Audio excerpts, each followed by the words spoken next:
Hear what one of the breakthrough clients had to say about using voice of the customer analytics to make sure their growth didn't falter. In fact, in the first year, they boosted revenue 17%.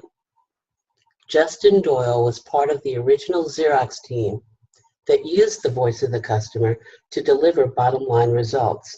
Take a quick listen. Justin joins us via the web from Rochester, New York.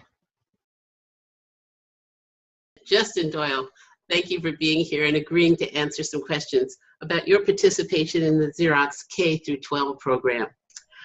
I will start off with an easy one. What was the experience like of being part of the team that did this great work?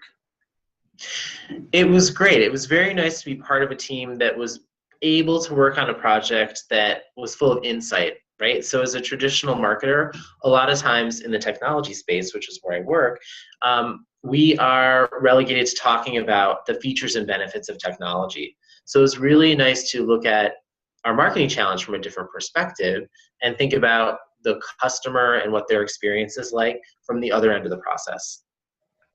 So tell me, how did the VOC insights actually impact your go-to-market activities?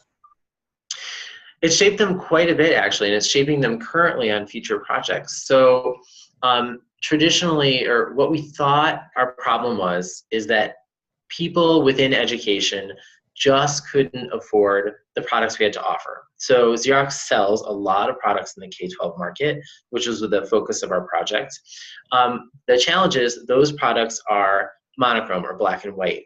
So they print a lot of pages, and if you think about it, think about if you have kids, their backpacks come home with tons of paper and tons of prints.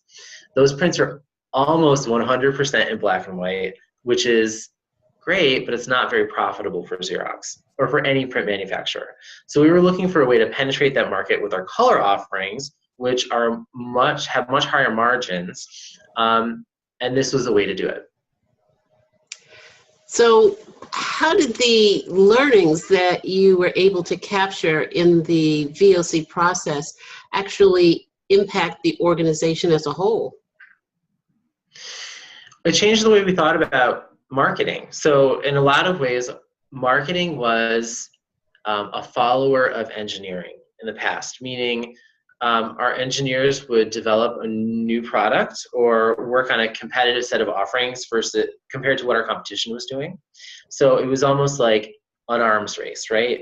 Whatever our competitors did is what we would try to engineer into our products, and the next version would get a little better, a little better, a little better, but it didn't necessarily think holistically about what the customer problem was.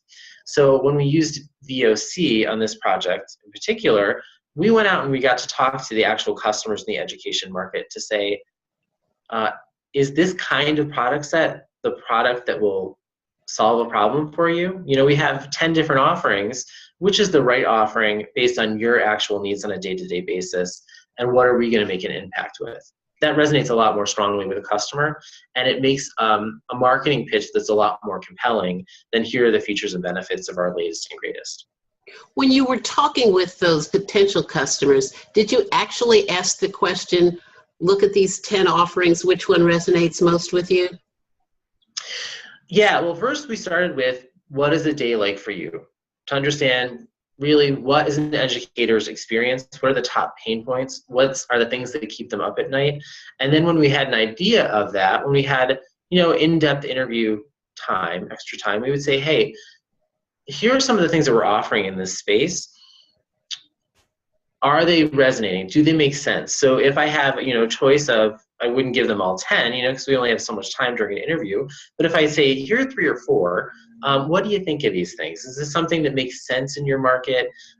If I have a particular solution, does it work? And then by the time you've collected 15 or 20 interviews, you've asked about all 10. So you start forming kind of a good idea about what are the things that work for an educator. What did you do with those good ideas? Then we tested them. So then we tested them quantitatively. So first we did those in-depth interviews, and that started getting us to form some hypotheses, right? To understand what are our customers interested in, and then we had to prove it. So we went out and we talked to, I think it was about 400 educators across the United States to get an idea of of those 10 offerings, which are the offerings that are most compelling, meaning which are the ones they place the most value on and really would be willing to pay for in comparison to the others. And that gave us a really good concrete picture that we could bring back to our program managers, to our engineering teams, to our senior leadership to say, here's the thing that we need to market and talk about for this particular segment for K-12. How did your internal organization respond to your insights? You know, it's funny. It's obviously growing pains process, right? Because it's changing the way that we do marketing and do business. But there are always some people who get it, right? You got to find those like one or two people inside your organization who can champion your idea and who will help shepherd it with those different teams that are not just product marketing. Because it is a learning process, right? That we have to educate the people from other parts of the business about what the value of approaching marketing in this way is. So what is the danger of taking that traditional path, the traditional marketing approach, leading with your capabilities as opposed to the market learnings? The danger is that you're absolutely going to end up in what we call a box bake-off with your competitors, meaning everything is going to be a comparison to what your competition does. And when a salesperson goes in to a bid situation or a customer meeting and they say, well, you're great as a vendor, but competitor B offers almost the same exact thing, give me a lower price. That's going to make me buy. Obviously, a lower price isn't what we're looking for, right? We're looking for to add value in the organization. So that's totally the danger, is that box bake-off turns into a price comparison in almost every case. So we need to have a story based on insight that brings value to the customer that is not just about how low can we make the price. So now my last question. How does voice of the customer compare to voice of sales? You know, there's pluses and minuses to voice of sales, obviously. You know, I used to work with sales teams, and they have really great insight into how customer accounts work and what a customer's looking for. But you have to be able to temper that with what a customer actually says. So we did have some resistance from the sales field initially. We were testing concepts because they had, we had a list of 10 concepts that we wanted to test that we said, educators might really find value in some of these 10 things. And the sales team overwhelmingly said, oh, it's this one. There's this one, this is the one we sell, we do it all the time, customers love it, it brings tons of value. When we went out to talk to customers and said, hey, how do you feel about this one? They were very lukewarm about it.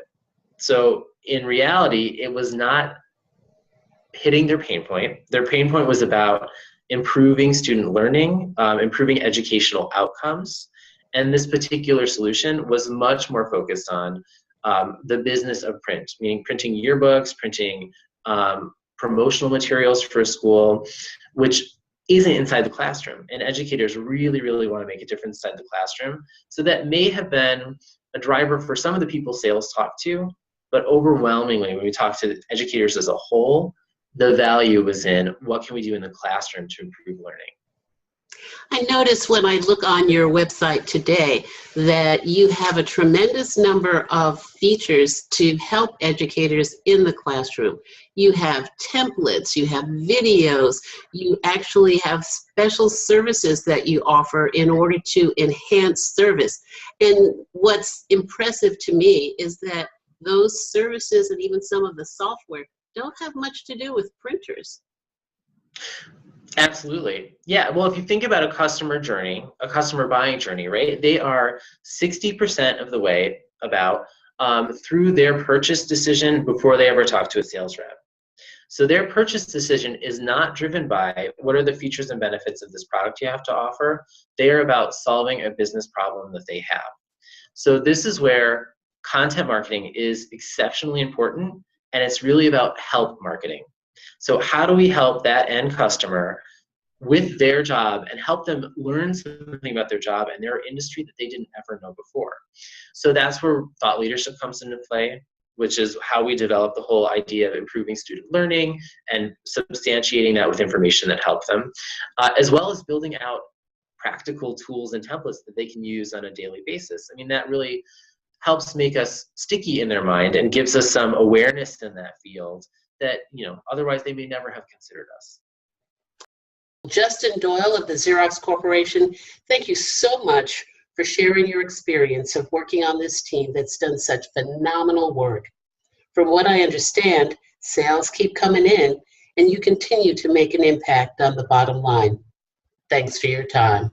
Sure thing. Thanks, Pam.